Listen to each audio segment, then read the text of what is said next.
We're almost finished with the all-wheel drive swap Chevrolet Cruze, but let's get you up to speed on what I've done since the camera's been off and what's holding us back. Let's go.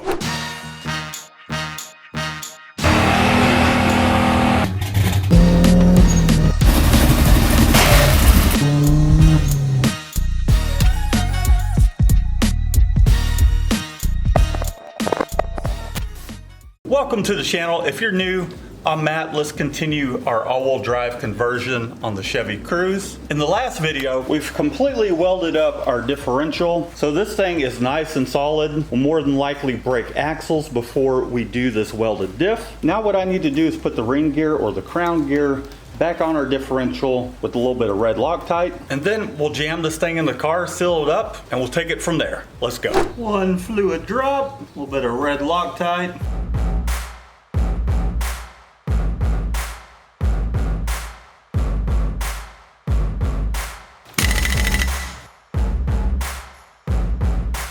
Everything's going back in for its final time. We've got our differential all installed, nice and sealed up. Torqued the spec. I put a brand new seal into our transfer case adapter.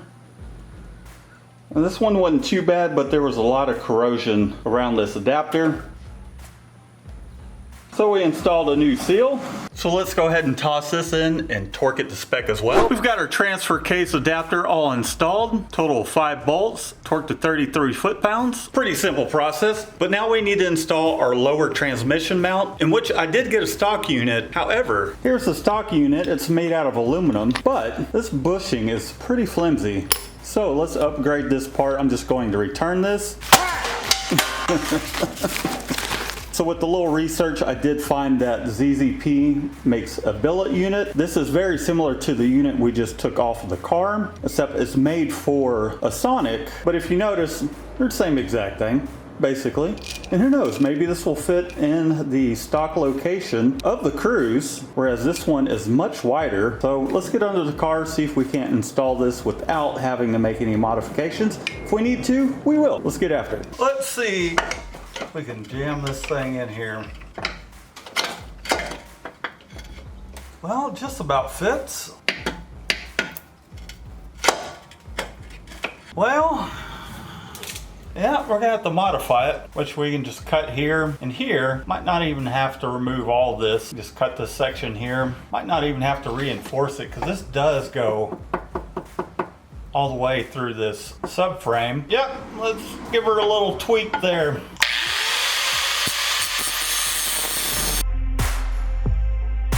Alright boys and girls, it is the next day. This video may be a little all over the place just because I'm trying to get as much done on the car as possible and going to jump in and give you updates as to where I'm at. Really trying to complete this as fast as possible so that way when we post this video. But here's where we're at. We've got our transfer case installed. I did end up getting a boot cover for the starter. We got one of our CV axles in. At the moment, I'm in the process of swapping over the cups, in which we just cut off our boot straps. Is that what they're called? We cut them off, knocked the CV joints off of both of these CV axles. This is the axle I need for the all-wheel drive swap. The splines that were on the Trax axle, they're a little bit different of a design. And the splines on this CV axle here are a little different as well versus the splines on the axle that came out. But luckily both these cups are a very similar design, GM. The only difference is the splines inside these stars, inside the CV axles, were a little different, so I did just have to swap the star over. So that way we can mount this CV axle cup along with the CV axle joint with the splines needed for the Cruze over to this guy over here. So we got that taken care of. I just need to assemble it, grease it back up, jam it into the car. One of the other issues that we're running into is our billet lower transmission mount that came off the car obviously would not work. This one will not either because it is off just maybe 3/4 of an inch. So I took the liberty of learning Fusion 360 in order to combine both of these designs. So if you will, we'll have this end that transitions into this style end with the correct dimensions, so that way we can have support for our transmission on the back side. That's taken me a few days to learn how to do that and design everything in the computer, send it over for a quote. We're at the point where we're getting the quotes going and getting this machine. So I'm gonna get back to installing this on this axle here. We'll need to get some more retaining clips or straps, clamps, boot clamps, whatever you want to call it. So I'm going to proceed with that. Let's keep this show going, shall we? Let's go. All right, let's knock this thing on here. Oh, come on. I know what we can do. Wish I had a little bit bigger of a zip tie.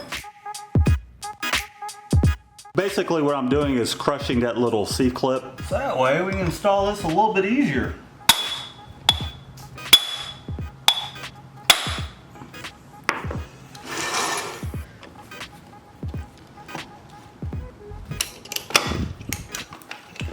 There we go. I just need to cut this stupid little zip tie off.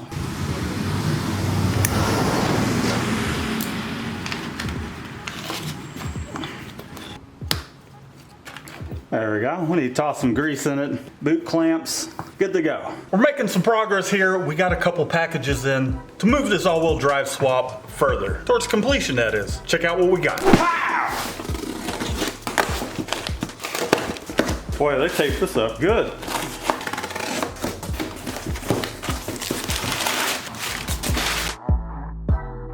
So many boxes. So what I ended up ordering was every part I need to put together the drive shaft. Since we couldn't use the OEM drive shaft from that track, these are all 310 joints, so this will hold up really well to our application or power we're currently making and we're going to throw at it, at least the rear end. So all of these are 310 U-joints, so we've got 3 of them.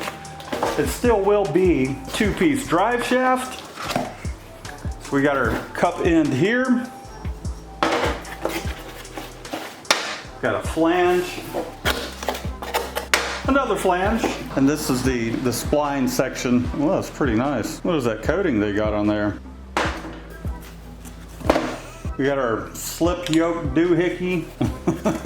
I pieced all this stuff together. Yep, our slip yoke. This guy will go on here.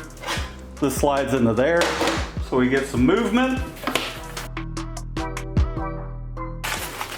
Here's one of our weld ends to go to our spicer joints.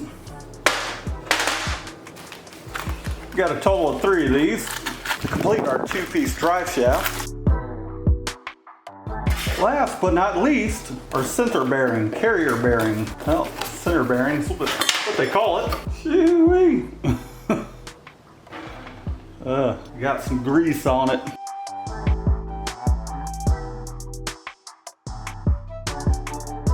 Theoretically, this is how this thing will go together.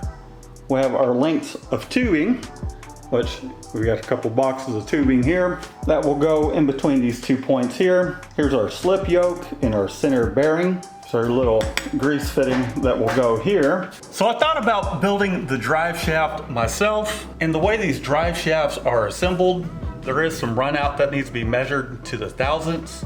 And I don't have the tools to do that, so I'll just get the measurements. We'll take it down to the drive shaft shop, have them assemble it, balance it, weld it up, all that great stuff. But there's one thing we're still missing, and that is the adapters to go from this AR5 fitting to this flange right here.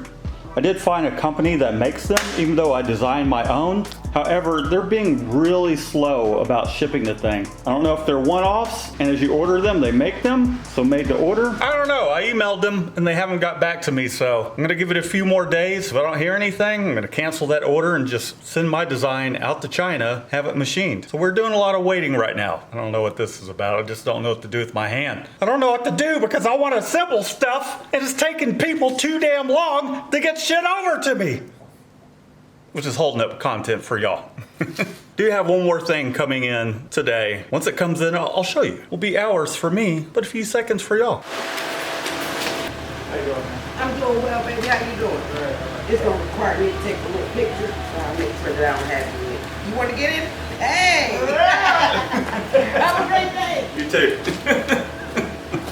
Speaking of the devil, here it is, just showed up. Let's see how we did.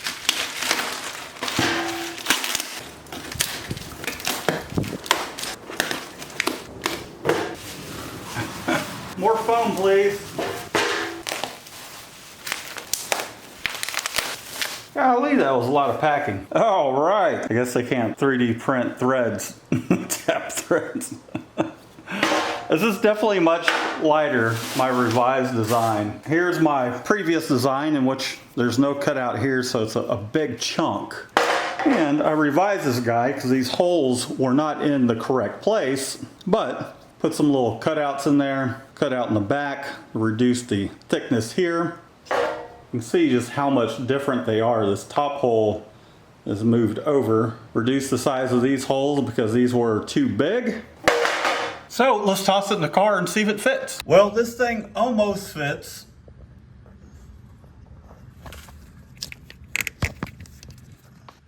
This top hole up here is slightly off, and I'm gonna have to figure out how, maybe it'll work, but I couldn't get this up there. I had to take out the transfer case because of the starter wire. So I may have to end up rerouting this somehow. Not too big of a deal, but another obstacle nonetheless. So I went ahead and made those changes in the computer to the design of the transfer case bracket, sent that over to go ahead and get that machined. It was just slightly off, but it's definitely a lot less expensive to have something 3D printed, test fitted, all that jazz. And while the camera's been off, I've been doing a lot of work behind the scenes, and let me show you some of the stuff that I have done so far. One of the things I have done is I went ahead and switched out my coilovers to these ZZP units. And some of these knuckle bolts were they weren't in good condition. The threads had stripped out just from taking the suspension apart and putting it back together so many times. So I ordered some new knuckle bolts, got those installed. And these are just some minor things. This bracket right here was rattling. I'm sure you guys could probably tell. When the engine was running, you would hear rattling. So I'm trying to figure out and isolate where some of these rattles are coming from.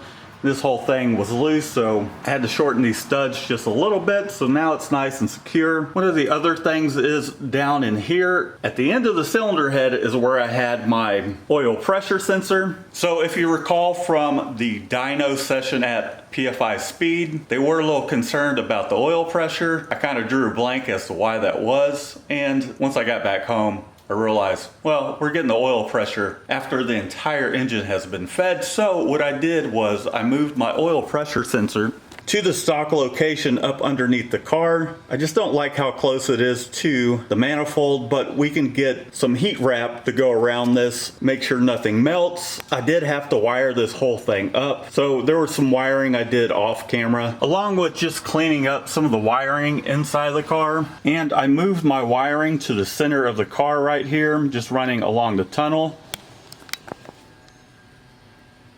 So that cleaned that up. I just really wanted to get this out of the way. You know, when we had carpet in here, it was ran along here. And once that carpet was out, it didn't look as nice. I riv nutted it to the floor in multiple places. Accidentally made that hole a little too big. No big deal. We'll just fill it in with some silicone. So all that looks much better. I do intend on putting a passenger seat inside the car. I didn't want it over here where it could get stomped on. I'll have to look for my other trim piece that covers all this up right here. So that way when I do put a passenger seat in here that is the same style, along with the harness, we'll be good to go. I also need to move my seat forward maybe a couple of inches. I can reach the pedals just fine. My biggest concern is the clutch pedal. My left leg is all the way extended in order to decompress the clutch all the way to the floorboard. And I'd like my knee to be bent a little bit so that way the force of the car going forward, pushing you back in the seat, my foot's not being pushed back as well. I want to be able to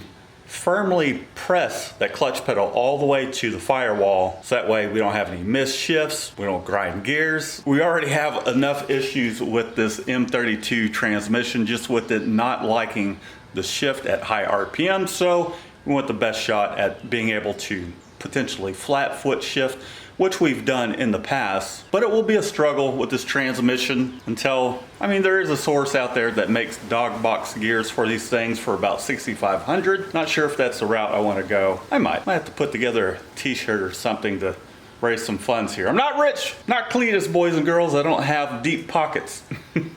Something else that I did, there was many of you that commented that I should put some hood pins on this carbon fiber hood. So I did that off camera. We got some hood pins here. I think it ended up turning out pretty nice. Oh, and I installed some gas shocks because my hood latch over here, that little plastic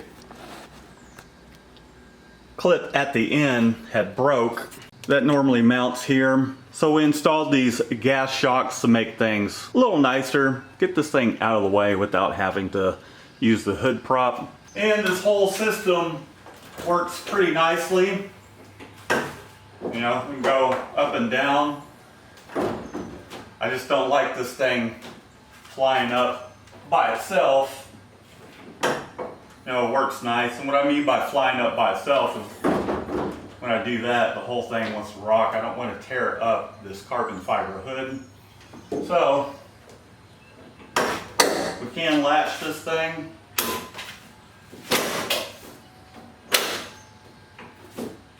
So not only are we holding the hood underneath, we're holding it on top as well.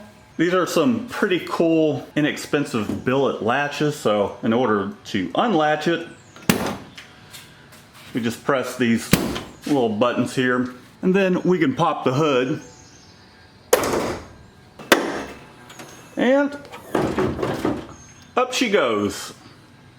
And last but not least, I ordered another all-wheel drive differential from overseas, just in case I don't like how this welded up diff ends up working out. I have yet to unbox that stuff, so let's go ahead and unbox it. Also got a locking diff conversion kit from Racing Diffs. RacingDiffs.com, something like that. Let's open it. Oh, and how can I forget? Maybe it's because I'm trying to suppress the disappointment of this because I'm gonna have to return it. Hopefully they accept returns. But the conversion kit from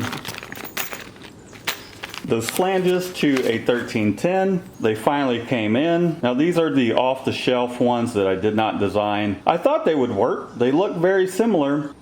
So I'm gonna have to return those.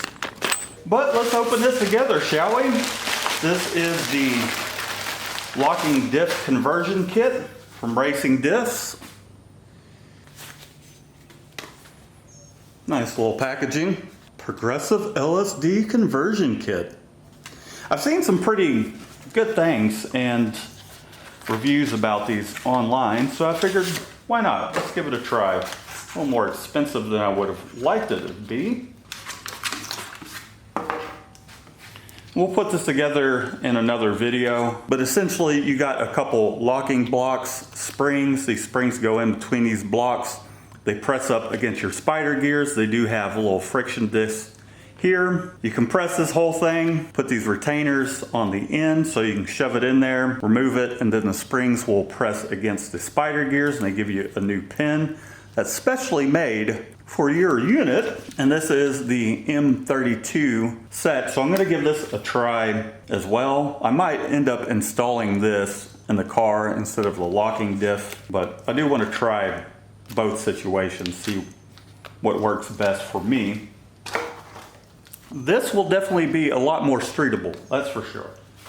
And then I ordered this unit here, found a company that would actually send me just the differential itself because it's expensive to ship the entire transmission. We've already got a transmission that will accept all this.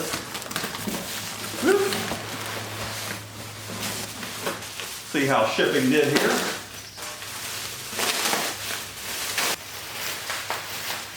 She's a greasy unit. Ring gear appears to be in good shape. They included the bearing races, so that's excellent. Everything seems to be in working order, so we'll use that kit to install this unit, and we'll give both of them a try. Again, I think I might install this one first. Part of me wishes I would have went that route to begin with, so I didn't have to take up this additional expense, but you never know. It'd be nice to have a spare diff. So there we have it, boys and girls. You should be up to date. Today is Friday. I'm going to try and get this video up today. I know the video uploads have been a little less frequent lately, and a lot of that has to do with just waiting, doing little things that probably aren't, to me at least, as entertaining or going to get the views that when you do this kind of stuff, you're really trying to get as many views as you possibly can, because it does take a lot of hours, whereas if I were to put those hours into my business, you know, you see a better return in your time versus money. We all got to put food on the table. You know the deal. But I do appreciate all y'all support and everybody that watches these videos. It really means a lot to me. And if you're new to the channel, be sure to give this video a thumbs up so that way it will be recommended and suggested to other people. Subscribe if you haven't. If you're just watching, what are you doing? Subscribe. Help me out, baby. Leave a comment down below. And you know the deal. Peace out. Well, you peace out.